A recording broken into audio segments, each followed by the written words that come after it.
kadang susah kedatangannya, namanya ja'ah. Dan yang didatangkan bukan sesuatu yang biasa, tapi sesuatu yang sangat penting. Nah, sama dengan ini, mereka, para utusan, ini malaikat Jibril yang turun. Tentu saja bukan sebuah urusan yang sederhana, ini urusan sangat penting. Yang kedua, dia datang juga tidak dengan mudah, ya, dari langit atas sana, apalagi Jibril alaihissalam yang gambarannya adalah dari bagi tempat yang tinggi. Ya, oke, itu kata ja'a. Alun maknanya adalah keluarga, tetapi penggunaannya di dalam Al-Qur'anul Karim, alun maknanya lebih luas dari keluarga, ahlun, ya. Bisa merujuk kepada keluarga yang luas, paman, bibi, semuanya, cucu, nenek, segala macam, extended family biasanya. Atau bahkan satu dinasti, juga disebut dengan alu, seperti Quran menggunakan kata alu Fir'aun. Ya, misalnya itu satu dinasti, ya. Misalnya Quran menggunakan kata alu Fir'aun, misalnya. Oke. Bukan ahlu Fir'aun, tapi alu Fir'aun. Kalau ahlun, penggunaannya di dalam Al-Quran seringkali dirujukkan kepada makna keluarga, istri, anak, dan seterusnya, kalau pakai Al-Quran Karim. Oke. Yang menarik untuk difikirkan sekarang, kalimatnya itu begini, kita lihat ya. Falamma ja'a, maka ketika datang, siapa yang datang? Al-mursalun, para utusan, ala Lut, ke keluarganya Nabi Lut. Menarik, bukankah mereka datang tujuannya ke Nabi Lut? Kenapa kok dikasih kata ala? Kenapa kok tidak falamma ja'a Lut al-mursalun? Kenapa kok ditambah kata ala? Memang malaikat Jibril dan teman-temannya misalnya datang kepada istrinya, datang kepada anaknya, datang kepada orang-orang yang mengikuti Nabi Lut? Tidak. Tidak. Kenapa kok disebut al? Karena Nabi Lut tinggal, gitu maksudnya. Tinggal bersama keluarganya, tinggal bersama orang-orang yang mengikuti Nabi Lut alaihissalam. Sehingga seakan-akan kabar ini meskipun memang kedatangannya untuk Nabi Lut, tapi dia juga berkenaan dengan nasib mereka semuanya. Karena itu Quran menggunakan kalimat ada Lut, meskipun yang dirujuk sebenarnya adalah Nabi Lut alaihissalam. Oke, tentang Nabi Lut. Nama Nabi Lut ini sering diplesetkan. Ada yang menyatakan Lut itu dari kata liwat. Liwat itu homoseksual dalam Islam. Ya. Liwat artinya homoseksual. Karena itu Lut adalah katanya dulu dianggap nama yang berasal dari kata homoseks, yaitu orang yang melakukan perbuatan homoseksual. Na'udzubillah. Ini makna yang sangat jelek terhadap pemaknaan Nabi Lut. Sebenarnya mboten ngoten. Lapo dalam bahasa Arab, lapo maknanya itu memang berhubungan, ta'alluq, tapi berhubungan karena cinta. Ya, iltisaq, masuknya sesuatu ke yang lain, tapi karena kecintaan, seperti terngiang-ngiang di pikiran, terus kemudian hati kita terpaut terus, namanya lapo dalam bahasa Arab. Ya, lapo. Karena itu, kenapa Nabi Lut disebut dengan lapo? Karena Nabi Lut itu selalu mengikuti Nabi Ibrahim alaihissalam. Hatinya tertambat kepada Nabi Ibrahim alaihissalam karena beliau muridnya Nabi Ibrahim. Dan sekaligus Ibrahim itu role model bagi dia, kecintaannya. Ya, kecintaannya. Karena itu di dalam bahasa Arab, kalau misalnya ada orang yang menyatakan annani ajidu fi qalbi Luton, misalnya, sesungguhnya aku dapati dalam hatiku Lut.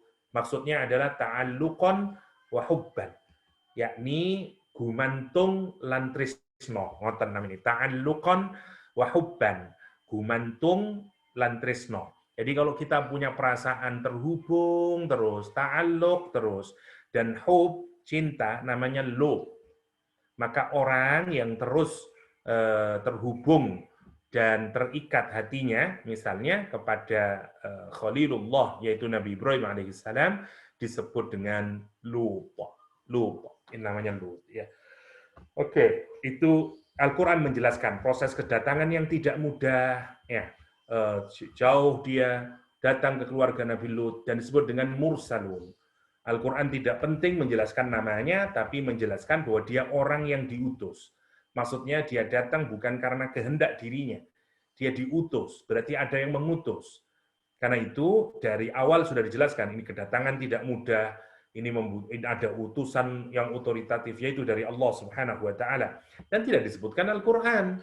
Siapa namanya, tidak disebutkan. Kita melihatnya nanti daripada riwayat, namanya malaikat Jibril dan beberapa malaikat yang lain sebagaimana yang kemarin kita diskusikan. Ada menyatakan 3 sampai 13 ya. 13. Ada riwayat dalam tafsir Tabari bahkan menarik ketika dikasih makanan nanti dan tidak bergerak tangannya, Nabi Ibrahim kemudian menyatakan, kenapa kamu tidak makan? Ya, kata dia, kami tidak makan kecuali setelah membaca kalimat atau membaca kalimat pujian kepada Allah Subhanahu wa Ta'ala. Dan malaikat itu bertanya, kemudian bagaimanakah engkau kalau mengawali makan? Nabi Ibrahim menyatakan membaca Bismillahirrahmanirrahim, dan kemudian malaikat itu menyatakan, benarlah Allah memilihmu sebagai Khalilullah. Ini salah satu riwayat saja berkenaan dengan dialog antara Nabi Ibrahim dan tamunya.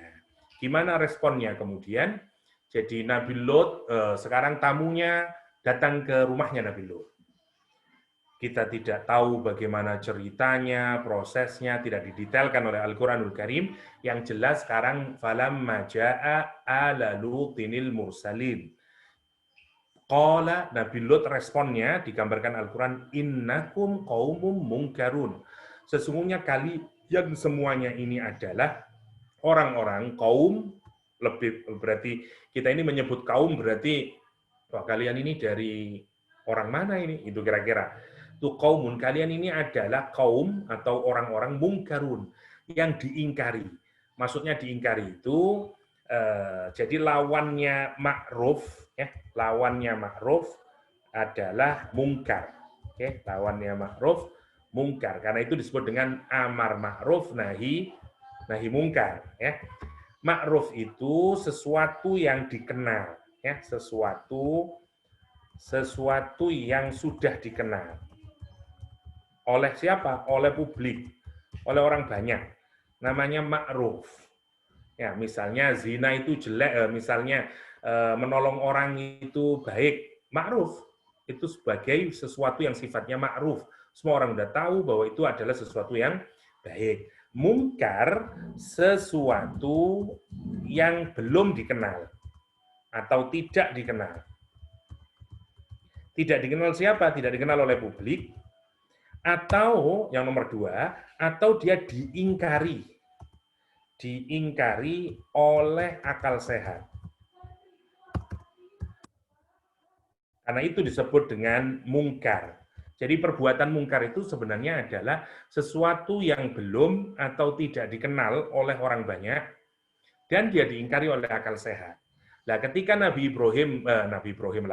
Lut menyatakan innakum qaumum mungkarun, ketika menyatakan innakum qaumum mungkarun, maksudnya adalah kami itu kaum yang kami tidak kenal. Siapa kamu? Kulitmu kok begitu misalnya. Tidak tahu, kita ini bisa deteksi orang, misalnya ini orang Madura ini, oh ini orang Sunda ini, misalnya dari bahasanya, ini enggak sama sekali, enggak ada clue siapa dia ini.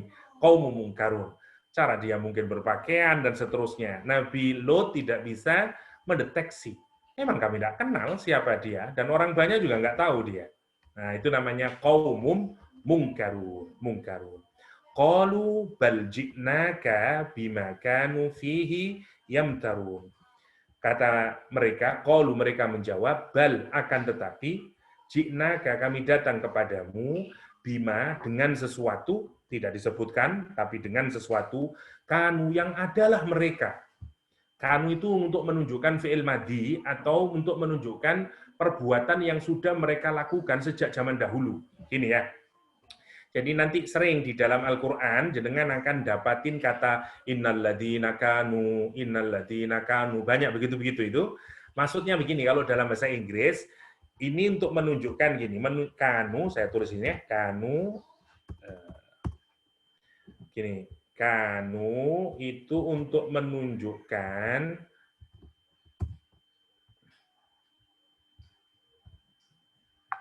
sekedar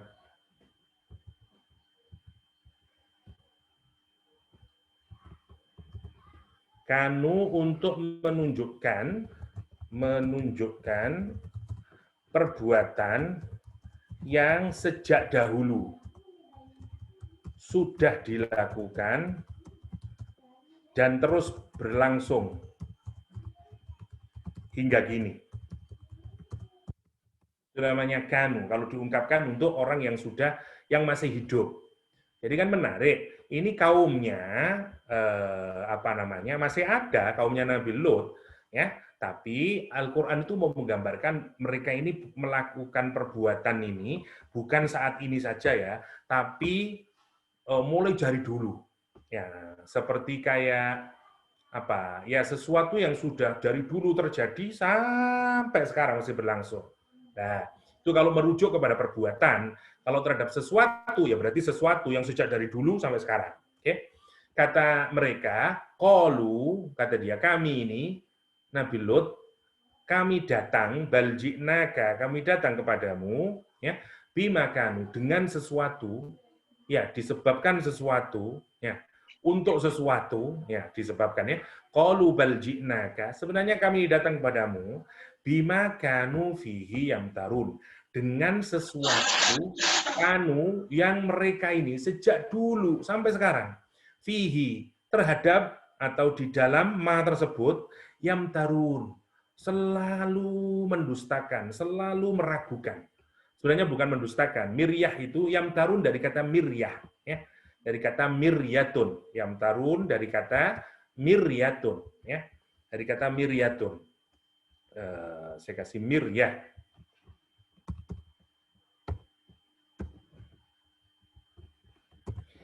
Dari kata miryatun, saya tidak bisa nulis bahasa Arabnya, miryatun. Ya, miryatun itu keraguan yang membuat kita secara ngawur menolak sesuatu. Padahal kita tidak punya dalil, padahal kita tidak punya indikasi, itu bohong Pak. Kenapa? Itu karena kelihatan, begini, namanya bukan miryah. Jadi miryah itu kita ragu terhadap sesuatu, tapi keraguan kita itu tidak berbasis, tidak punya dalil, ya, tidak berdasar. Jadi keraguan yang tanpa dasar, ya. Keraguan yang tanpa dasar yang akhirnya membuat kita berani untuk menolaknya. Itu namanya miryah.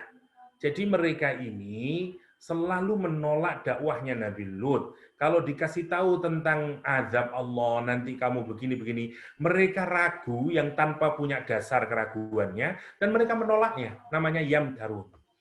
Nah, apa itu? Yaitu azabnya Allah Subhanahu wa Ta'ala.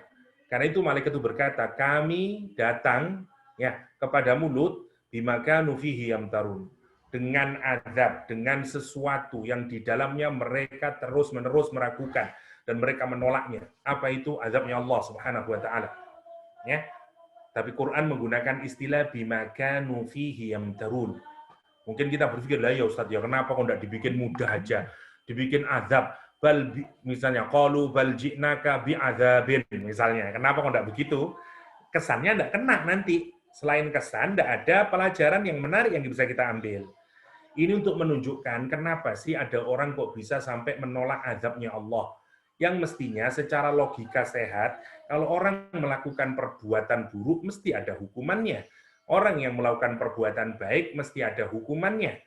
Ada orang yang kemudian bisa menolak azabnya Allah. Kenapa dia itu? Karena dia bermula dari keraguan. Yang keraguannya itu tidak menggunakan akal sehat, tidak berpikir dia. Tidak dipikir, pokoknya aku tidak percayalah, dia ragu. Dan setelah itu secara ngawur dia kemudian menolak. Dan itu dilakukan terus-menerus. Ya, dari mana kita memaknai itu? Bimakanu fihi yamtarun. Oke. Wa atainaka bil haq wa inna lasadiqun. Kata malaikat, wa atainaka, dan kami datang kepadamu bil haqqi, dengan ketentuan yang sudah firm, sudah hak, sudah benar. Maksudnya azab ini, nah sekarang menarik ya, kalau kedatangannya itu menggunakan ja'a, Tapi ketika ngomong azab, kalimatnya diganti ata. Sama-sama datang, tapi sekarang kalau urusan